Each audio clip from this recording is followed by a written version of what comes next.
আসসালামু আলাইকুম ওয়া রাহমাতুল্লাহি ওয়া বারাকাতুহু। অনেকে আজকাল একটি গুরুত্বপূর্ণ প্রশ্ন করে থাকেন, চ্যাট জিপিটি, জেমিনাই বা অন্যান্য যে এআই ব্যবহার করে এগুলা দ্বারা ইসলামিক লেখাপড়া, দোয়া জানা, তারপর কোরআনের অর্থ বোঝার চেষ্টা করা, মাসআলা জানার চেষ্টা করা, এগুলো কি জায়েজ? একজন মুসলিম এই প্রযুক্তি কিভাবে ব্যবহার করবে? এই প্রশ্নের উত্তর জানা বর্তমান সময়ে অত্যন্ত জরুরি। প্রথমে মনে রাখতে হবে ইসলাম উপকারী জ্ঞান অর্জনকে উৎসাহিত করেছে, কিন্তু কোনো তথ্য যাচাই না করে সেটা গ্রহণ করাকে উৎসাহিত করেনি। আল্লাহ তাআলা ইরশাদ করেছেন, ইয়া আইয়ুহাল্লাযীনা আমানু ইন জাআকুম ফাসিকুম বিনাবাইন ফাতাবায়ানু, অর্থাৎ হে ঈমানদারগণ, যদি কোনো সংবাদবাহক তোমাদের কাছে কোনো সংবাদ নিয়ে আসে, ইন জাআকুম ফাসিক বিনাবাইন ফাতাবায়ানু, তাহলে তোমরা যাচাই করে নাও। সূরা হুজুরাত 49 নম্বর আয়াত, 49 নম্বর সূরা 6 নম্বর আয়াত। যদি এই আয়াত একটি নির্দিষ্ট প্রেক্ষাপটে নাজিল হয়েছে, তবু ইসলামী আলেমগণ এখান থেকে সংবাদ ও তথ্য যাচাইয়ের একটি সাধারণ নীতি গ্রহণ করেছেন। তাই এআই থেকে প্রাপ্ত যে তথ্য, সে তথ্য যাচাই করা একজন মুসলমানের দায়িত্ব। রাসূলুল্লাহ সাল্লাল্লাহু আলাইহি ওয়াসাল্লাম ইরশাদ করেছেন, কাফা বিল মারই কাযিবান আইয়ুহাদ্দিসা বিকুল্লি মা সামিআ, অর্থাৎ কোনো ব্যক্তির মিথ্যাবাদী হওয়ার জন্য এতটুকুই যথেষ্ট যে সে যা শুনে যাচাই করা ছাড়াই সেটা প্রচার করতে থাকে। সহিহ মুসলিম মুকাদ্দিমা, হাদিস নম্বর 5। এই হাদিস আমাদেরকে কি শিক্ষা দেয়? এই হাদিস আমাদেরকে শিক্ষা দেয়, কোনো তথ্য তা মানুষ, বই বা প্রযুক্তি যেখান থেকে আসুক, যাচাই ছাড়া প্রচার করা উচিত নয়।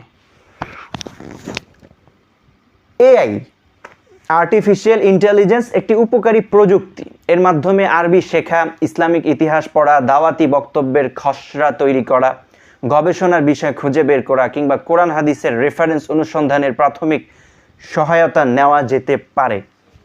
তবে এআই কোনো মুফতি না, এআই কোনো মুফতি নয়, কোনো মুহাদ্দিস নয়, কোনো মুফাসসিরও নয়। তাই শরঈ ফতোয়া, ইবাদতের সূক্ষ্ম মাসআলা বা কোরআন হাদিসের চূড়ান্ত ব্যাখ্যার ক্ষেত্রে নির্ভরযোগ্য আলেম ও প্রামাণ্য কিতাবের শরণাপন্ন হওয়া আবশ্যক। হানাফি ফিকহের একটি গুরুত্বপূর্ণ নীতি, হানাফি ফিকহের একটি গুরুত্বপূর্ণ নীতি হলো, শরঈ বিধান নির্ভরযোগ্য দলিল ও যোগ্য আলেমের মাধ্যমে গ্রহণ করতে হবে। ইমাম ইবনু আবিদিন রাহিমাহুল্লাহ রদ্দুল মুহতার ফতোয়া শামী গ্রন্থে নির্ভরযোগ্য ইলম ও যোগ্য ব্যক্তির অনুসরণের গুরুত্ব আলোচনা করেছেন। একইভাবে আল ফাতাওয়াল হিন্দিয়াতেও তিনি এই বিষয়ে যে ফতোয়া প্রদানের ক্ষেত্রে যে যোগ্যতা, সে যোগ্যতার বিষয়টি গুরুত্ব সহকারে উল্লেখ করা হয়েছে। তাই এআইকে সহায়ক মাধ্যম হিসেবে ব্যবহার করা যেতে পারে,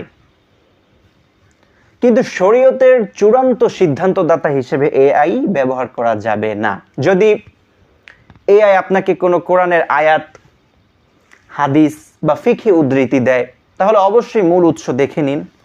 সহিহ হাদিসের কিতাব, নির্ভরযোগ্য তাফসির এবং স্বীকৃতি ফিকহি গ্রন্থের সঙ্গে মিলিয়ে নিন।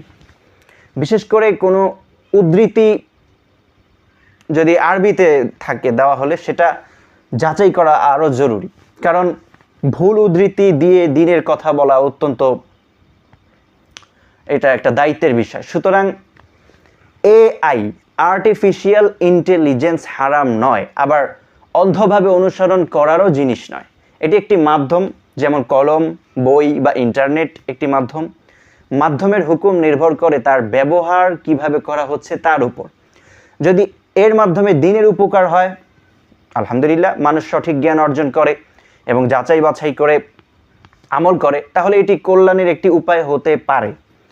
আর যদি যাচাই ছাড়াই ভুল তথ্য প্রচার করা হয়, তাহলে সেটি অবশ্যই ক্ষতির কারণ হবে।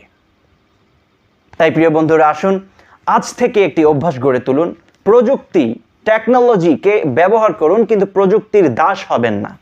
এআই থেকে শিখুন, কিন্তু কোরআন, সহিহ সুন্নাহ এবং নির্ভরযোগ্য আলেমের দিক নির্দেশনাকে সর্বোচ্চ গুরুত্ব দিন। আল্লাহ তাআলা আমাদেরকে উপকারী ইলম দান করুন, সঠিক বুঝ দান করুন এবং সত্যকে সত্য হিসেবে গ্রহণ করে তার উপর আমল করার তৌফিক দান করুন। আমিন।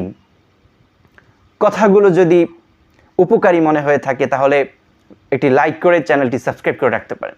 আসসালামু আলাইকুম ওয়া রাহমাতুল্লাহি ওয়া বারাকাতুহু।